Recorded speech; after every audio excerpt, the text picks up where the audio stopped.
भाई ओ भौणी मानकु मोर नमस्कार। दर्शक बंधु आपण थर देखंतु ए भिडियोटी जो शिक्षयित्री माने छात्र छात्री कया भूल हवा छोट छोट शिशु पिला मानकु कुनी पिला मानकु से माने खटौचंती कामर लगाउछंती। देखन दर्शक बंधु गुरु मानकर काम होची पिला मानकु पढ़ेबा शिक्षा दबा ता छड़ा पिला मानकु सेवा कार्य नियोजित करवा ठीक, किंतु ये छोट छोट पिला मानकु पाठ न पढ़ेकी एभली अमानवीय कार्य नियोजित करुछंती। थर भावन्तु ये केते दूर ठीक। ये घटनाटी घटी उत्तर प्रदेश चित्रकूट अंचल में।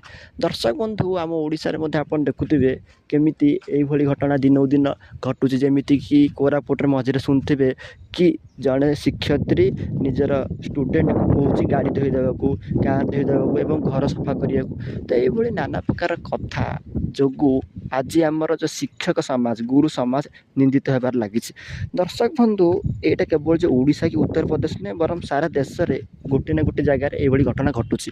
जदि ये भिडियोटी भाइराल न होता तेबे आमे हुए तो ये घटना जानीपारी न था। दर्शक बंधु ये टॉपिक उपर आपणकर कौन मतामत आम कमेंट सेक्शन निश्चय जनाबे। समस्त को नमस्कार।